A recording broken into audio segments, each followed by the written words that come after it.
Good morning friends, હું અજય ત્રિવેદી અને આજે આપણે ધોરણ 10 વિષય વિજ્ઞાનમાં ચેપ્ટર 10 જોઈ રહ્યા છીએ. મિત્રો, ચેપ્ટર 10 એટલે પ્રકાશનું પરાવર્તન અને વક્રીભવન. આ ચેપ્ટરમાંથી મિત્રો 2 માર્ક્સ અને 3 માર્ક્સના દાખલા બોર્ડમાં અચૂક પૂછાય છે. મોટાભાગના સ્ટુડન્ટ્સ આ બધા જ દાખલાઓ મોટા ભાગે છોડી દેતા હોય છે, પરંતુ આપણે છોડવાના નથી. આ ચેપ્ટરના બધા જ દાખલા આપણે ગણી અને પ્રેક્ટિસ પણ કરવાની છે અને હું તમને એકદમ સરળ રીતે શીખવાડીશ, જેથી કરીને તમારો કોન્ફિડન્સ વધતો જાય અને તમે બોર્ડમાં આ ચેપ્ટરના બધા જ દાખલાઓ તમે ગણીને આવો. તો ચાલો શરૂ કરીએ. મિત્રો, અહીંયા આપણી પાસે અંતર્ગોળ લેન્સ નો આ એક દાખલો છે જે 3 માર્ક્સમાં પૂછાશે, તો બરોબર ધ્યાન આપજો. 30 સેમી કેન્દ્ર લંબાઈ વાળા. હવે જો અહીંયા આપણને કેન્દ્ર લંબાઈ આપેલી છે, કેટલા સેન્ટીમીટર આપેલી છે? 30 સેમી. કેન્દ્ર લંબાઈ વાળા અંતર્ગોળ લેન્સ, ધ્યાન આપજો, અંતર્ગોળ લેન્સની સામે મુખ્ય અક્ષ પર, કયા અક્ષ પર? મુખ્ય અક્ષ પર વસ્તુને લંબ રૂપે, લંબ એટલે ઊભા, લંબ રૂપે મૂકેલી છે. હવે ધ્યાન આપો બરોબર. અહીંયા આપણને શું કીધું છે? 30 સેમી કેન્દ્ર લંબાઈ વાળા અંતર્ગોળ લેન્સ ની સામે મુખ્ય અક્ષ પર વસ્તુને લંબ રૂપે મૂકેલી છે. જો વસ્તુને લેન્સ થી 20 સેમી અંતરે, વસ્તુને લેન્સ થી 20 સેમી અંતરે મૂકેલી હોય તો પ્રતિબિંબનું સ્થાન, પ્રકાર, પરિમાણ અને મોટવણી શોધો. હવે પરિમાણ એટલે કદ, બરોબર? એટલે મિત્રો અહીંયા આપણને કેટલીક બેઝિક વસ્તુઓ ખ્યાલ હોવી જોઈએ. પહેલું તો આપણે રકમની અંદર અંતર્ગોળ લેન્સ કે બહિર્ગોળ લેન્સ આપેલો છે એ ખાસ આપણે શોધવાનું. આપણને આ રકમની અંદર અંતર્ગોળ લેન્સ આપેલો છે. હવે અંતર્ગોળ લેન્સનું આપણને સૂત્ર આવડતું હોવું જોઈએ. તો એનું સૂત્ર શું થશે? 1 પહેલા અહીંયા લખી કાઢીએ લેન્સનું સૂત્ર. આ ખાસ તમે તૈયાર કરજો, કારણ કે આની જરૂર તમારે દરેક દાખલાઓમાં જરૂર પડશે. એટલે લેન્સનું સૂત્ર શું થાય? 1/v - 1/u બરાબર 1/f. ક્લિયર? શું થયું? 1/v - 1/u બરાબર 1/f. આ આપણું લેન્સનું સૂત્ર છે. ક્લિયર? હવે આ સૂત્રની અંદર એમાં v, u અને f આની કિંમતો અને એ સંજ્ઞાઓ વિશે ખબર હોવી જોઈએ. હવે આપણને જો અહીંયા v બરાબર અહીંયા શું થાય? તો v બરાબર પ્રતિબિંબ અંતર થાય. કયું થાય? પ્રતિબિંબ અંતર. ધ્યાન આપજો, v એટલે પ્રતિબિંબ અંતર. અને પ્રતિબિંબ અંતર આપણને આપેલું નથી, આપણે શોધવાનું છે. બરોબર? જો અહીંયા પ્રતિબિંબનું સ્થાન, પ્રકાર, પરિમાણ અને મોટવણી શોધવાની કીધી છે, એટલે પ્રતિબિંબ અંતર આપણી પાસે નથી. ત્યારબાદ આપણને આપેલું શું છે રકમમાં? તો u બરાબર, અહીંયા જુઓ, u એટલે વસ્તુ અંતર કહેવાય. વસ્તુ અંતર. હવે વસ્તુ અંતર આપણી પાસે રકમમાં જુઓ તો અહીંયા શું કીધેલું છે? જુઓ, જો વસ્તુને લેન્સ થી 20 સેમી અંતરે, એટલે વસ્તુ અંતર આપણને કેટલું આપ્યું છે? 20 સેમી. પરંતુ આ પહેલાના મારા એક્ઝામ્પલના વિડિયો તમે જો જોયેલા હશે તો તમને હવે તો આ એક્ઝામ્પલ સરળતાથી આવડશે. જુઓ મિત્રો, અંતર્ગોળ લેન્સ હોય તો વસ્તુ અંતર હંમેશા ઋણ આવે. ઋણ એટલે માઈનસ માં હોય.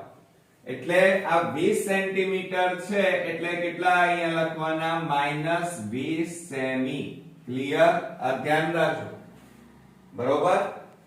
ત્યારબાદ આપણને કેન્દ્ર લંબાઈ f આપેલી છે. f ને કેન્દ્ર લંબાઈ કહેવાય.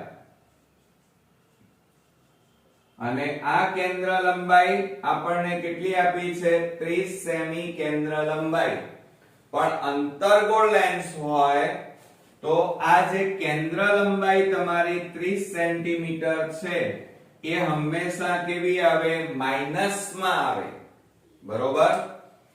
તો આ ધ્યાન આપજો કે અંતર્ગોળ લેન્સ હોય તો વસ્તુ અંતર અને કેન્દ્ર લંબાઈ હંમેશા કેવી હોય? માઈનસ માં હોય. ક્લિયર? હવે આ જે કિંમતો આપણે અહીંયા લખી, બરોબર, આ કિંમતોને હવે આપણે લેન્સના સૂત્રમાં મૂકી દઈએ. ચાલો, તો આપણું આ જે લેન્સનું સૂત્ર છે 1/v - 1/u બરાબર 1/f. એમાં કિંમતો મૂકીએ તો શું થાય? 1/v બરાબર -1/ કેટલા થાય? -20 બરાબર 1/-30. જુઓ, હવે બરોબર ગણતરીમાં ધ્યાન આપો. માઈનસ માઈનસ શું થઈ જાય? પ્લસ. એટલે 1/v વત્તા 1/20 બરાબર 1/-30. બરોબર? હવે આપણે શું કરીએ? આ માઈનસ વાળું પદ છે એને આ બાજુ લાવી દઈએ. બરોબર? અથવા એમ ન કરવું હોય તો 1/v એમના એમ રવા દો બરાબર 1/-30 એમના એમ. આ પ્લસ છે, પેલી બાજુ જાય તો -1/ કેટલા થાય? 20. માટે 1/v બરાબર, હવે જુઓ આ માઈનસ છે. હવે ધ્યાન આપજો, 30 અને 20 એ બંનેનો લસા આપણે કેટલો લઈશું? તો 60 લસા આવે. કેટલો આવે? 60. હવે આ 60 છે ને એ અહીંયા પણ ગુણાય અને આ અહીંયા પણ ગુણાઈ જાય. તો 30 એ છેદ ઉડાડો, 30 દુ 60 આવે. એટલે 2 એકા 2 આ. પણ જોજો આ માઈનસ છે એટલે અહીંયા -2 આયા. આ માઈનસ ચિહ્ન એમના એમ. 20 એ છેદ ઉડાડો, 20 3 60. તો 3 એકા 3 આ. તો અહીંયા જુઓ, માટે 1/v બરાબર -2 અને -3 એટલે કેટલા થાય? -5 થાય. અને છેદમાં કેટલા છે? 60. હવે મિત્રો અહીંયા છેદ ઉડતા હોય તો ઉડાડી દઈએ. જુઓ, 5 12 50 માટે 1/v બરાબર માઈનસ ઉપર કેટલા વધ્યા? 1 અને નીચે કેટલા વધ્યા? 12. હવે ક્રોસ ગુણાકાર આપણે કરી નાખીએ. તો જુઓ, આ 12 ભાગાકારમાં છે એને આ બાજુ લઈ જાઓ તો ગુણાકાર 12 એકા 12 બરાબર -v ગુણ્યા 1 એટલે v. આ માઈનસ ને આ બાજુ લાવી દો એટલે v બરાબર કેટલા આવે? -12 આવે. આ v એ શું આવ્યું મિત્રો? પ્રતિબિંબ અંતર. કેટલા આયા? -12 સેન્ટીમીટર. કેટલા સેન્ટીમીટર? 12 સેન્ટીમીટર. એટલે આપણો પહેલો અહીંયા આન્સર અહીંયા મળી ગયો. આ આવ્યો એ શું આવ્યું મિત્રો? તો વસ્તુનું સ્થાન એટલે કે પ્રતિબિંબ અંતર આવી ગયું. શું આવ્યું? પ્રતિબિંબ અંતર. બરોબર? અને v બરાબર -12 સેમી. હવે આટલું કર્યા પછી હવે આપણને શું શોધવાનું કીધું છે? મોટવણી શોધવાની કીધી છે. તો હવે આપણે મોટવણી શોધી કાઢીએ. ચાલો, મોટવણી એટલે m કહેવાય અને મોટવણીનું સૂત્ર તમને આવડતું હોવું જોઈએ કે મોટવણી m બરાબર h ડેશ upon h બરાબર v upon u બરોબર આ આપણું મોટવણીનું સૂત્ર છે આ તૈયાર કરી નાખજો મિત્રો ખાસ કારણ કે બધા દાખલાઓમાં આપણને આની જરૂર પડશે અને MCQ અને શોર્ટ ક્વેશ્ચન્સ માં પણ આ બધું પૂછાય છે હવે જુઓ અહીંયા આપણે અહીંયા v અને u લઈએ તો v બરાબર પ્રતિબિંબ અંતર કહેવાય શું કહેવાય v બરાબર પ્રતિબિંબ અંતર બરોબર અને પ્રતિબિંબ અંતર આપણી પાસે આવી ગયું છે કેટલું આવ્યું -12 આવ્યા કેટલા આવ્યા એ શોધી કાઢ્યા છે આપણે -12 સેન્ટીમીટર ત્યાર પછી આપણે લઈ લઈએ u ચાલો હવે u બરાબર શું કહેવાય વસ્તુ અંતર કહેવાય શું કહેવાય વસ્તુ અંતર હવે વસ્તુ અંતર તમે અહીંયા રકમમાં જુઓ ચલો તો વસ્તુ અંતર કેટલું થશે તો જુઓ અહીંયા લખેલું છે વસ્તુને લેન્સ થી 20 સેમી અંતરે એટલે વસ્તુ અંતર કેટલું આપેલું છે 20 સેન્ટીમીટર આપ્યું છે કેટલું 20 સેન્ટીમીટર પણ અંતર્ગોળ લેન્સ છે એટલે હંમેશા વસ્તુ અંતર કેવું હોય માઈનસમાં હોય કેવું હોય મિત્રો માઈનસમાં એટલે અહીંયા જુઓ વસ્તુ અંતર આપણે લીધેલું છે પણ કેવું માઈનસમાં એટલે -20 સેન્ટીમીટર થાય ક્લિયર અને તે ઉપરાંત હવે આપણે આની જરૂર છે હવે તમને એમ થાય કે સર આ h ડેશ h એ શું છે તો h ડેશ એ પ્રતિબિંબ ઊંચાઈ કહેવાય અને h એ વસ્તુની ઊંચાઈ કહેવાય ક્લિયર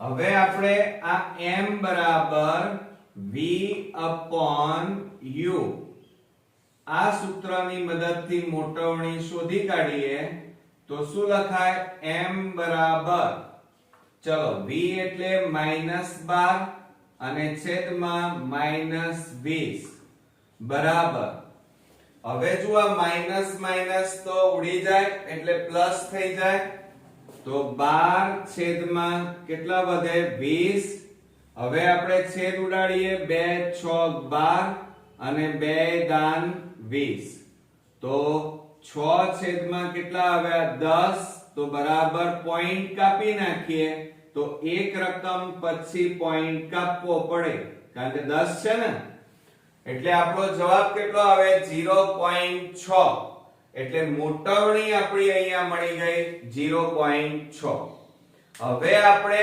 અહીંયા જુઓ રકમમાં વસ્તુનું સ્થાન પ્રકાર પરિમાણ અને મોટવણી આ બધું દર્શાવવાનું છે તો આપણે એ દર્શાવી દઈએ તો જુઓ અહીંયા પહેલું લખીએ વસ્તુનું સ્થાન ચાલો તો અહીંયા લખી કાઢીશું પહેલું કે વસ્તુનું સ્થાન કઈ જગ્યાએ છે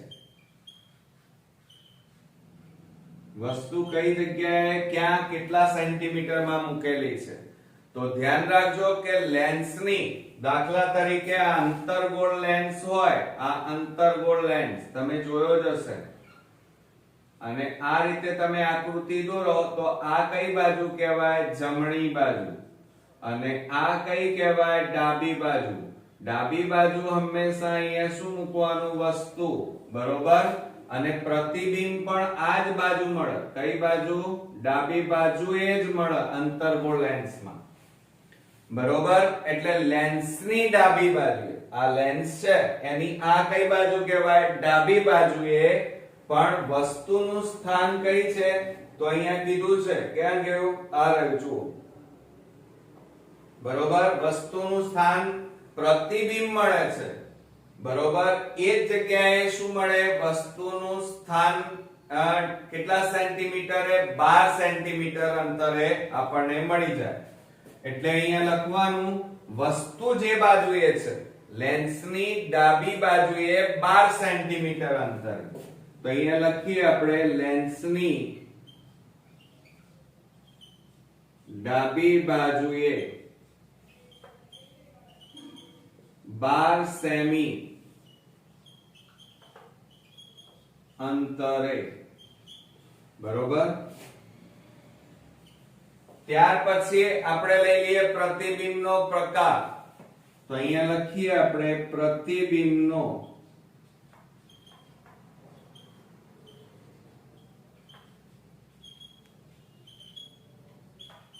પ્રકાર. હવે પ્રતિબિંબનો પ્રકારમાં હંમેશા યાદ રાખવાનું, અંતર્ગોળ લેન્સ હોય તો હંમેશા તમારું જે પ્રતિબિંબ છે એ પ્રતિબિંબ હંમેશા આભાસી અને ચત્તુ મળે. કેવું મળે મિત્રો? આભાસી. આ યાદ રાખજો, આભાસી હોય અને સીધું હોય. સીધું એટલે ચત્તુ મળે. પરંતુ જો બહિર્ગોળ લેન્સ હોય તો હંમેશા ઉલટું મળે. કેવું મળે? ઉલટું. યાદ રાખજો. બીજું, ત્યારબાદ પ્રતિબિંબનું પરિમાણ. પ્રતિબિંબનું પરિમાણ એટલે કે પ્રતિબિંબનું કદ કહેવાય. અને પ્રતિબિંબનું કદ હંમેશા અંતર્ગોળ લેન્સ હોય તો અંતર્ગોળ લેન્સમાં વસ્તુ કરતા પ્રતિબિંબ હંમેશા નાનું જ મળે. કેવું મળે? નાનું. આ યાદ રાખજો. માટે આપણે લખીએ અહીંયા વસ્તુ કરતા કેવું મળે? નાનું. આ યાદ જ રાખવાનું મિત્રો અંતર્ગોળ લેન્સમાં, બરોબર. અને ત્યારબાદ આપણી મોટવણીની વાત કરીએ. તો જો અહીંયા મોટવણી આપણે શોધી કાઢી છે. તો મોટવણી બરાબર કેટલી આવી? 0.6. તો અહીંયા લખી કાઢીએ +0.6. આ આપણી મોટવણી. ક્લિયર? તો મિત્રો બરોબર ધ્યાન રાખજો. આ વાત થઈ. અહીંયા જુઓ કે પ્રતિબિંબનું સ્થાન એટલે અહીંયા આપણે વસ્તુનું સ્થાન નહીં લખીએ પણ શેનું સ્થાન લખીશું? પ્રતિબિંબનું સ્થાન લખીશું. શેનું સ્થાન લખીશું? પ્રતિબિંબનું સ્થાન. અને પ્રતિબિંબનું સ્થાન આપણે ઓલરેડી જોયું છે અને એ શોધી કાઢ્યું છે -12 સેન્ટીમીટર. એટલે પ્રતિબિંબનું સ્થાન લેન્સની, આ અંતર્ગોળ લેન્સ હોય, જુઓ સમજો બરોબર. અહીંયા તમે આ વસ્તુ મૂકી છે, આ વસ્તુ છે અહીંયા, તો પ્રતિબિંબ પણ અહીંયા જ મળે. કઈ બાજુએ? જે બાજુ વસ્તુ હોય એ જ બાજુએ પ્રતિબિંબ મળે. જમણી બાજુ કશું મળે નહીં, બરોબર. એટલે લેન્સની આ ડાબી બાજુ છે તો ડાબી બાજુએ લેન્સથી કેટલા સેન્ટીમીટર? 12 સેન્ટીમીટર અંતરે પ્રતિબિંબ મળે, બરોબર. બીજું, આ પ્રતિબિંબ કેવું હોય? આભાસી અને ચત્તુ. એટલે કે જુઓ આ રીતે આમ એરો મારેલો હોય વસ્તુનો તો પ્રતિબિંબ પણ કેવું મળે? આવું જ મળે. એટલે કે સીધું જ મળે, બરોબર. આભાસી અને ચત્તુ. પ્રતિબિંબનું પરિમાણ. પરિમાણ એટલે કદ કહેવાય. તો જુઓ વસ્તુ કરતા એનું પ્રતિબિંબ હંમેશા કેવું મળે? નાનું. આ અંતર્ગોળ લેન્સ હોય તો આ ખાસ યાદ રાખજો. અને એની મોટવણી કેટલી મળી આપણને? 0.6, બરોબર. છે ને એકદમ ઈઝી મેથડ અને એકદમ ઈઝી દાખલા છે. ખાલી થોડાક શરૂઆતની અંદર તમે આ લેન્સનું સૂત્ર અને એની બેઝિક માહિતી જો તમને આવડતી હોય તો કિંમતો મૂકી અને તમે સરળતાથી દાખલા ગણી અને પૂરેપૂરા માર્ક્સ મેળવી શકો, બરોબર કે નહીં? તો નેક્સ્ટ વિડિયોમાં પાછા આવો જ એક અગત્યના દાખલા સાથે ફરી મળીએ. ત્યાં સુધી ગુડ નાઇટ મિત્રો.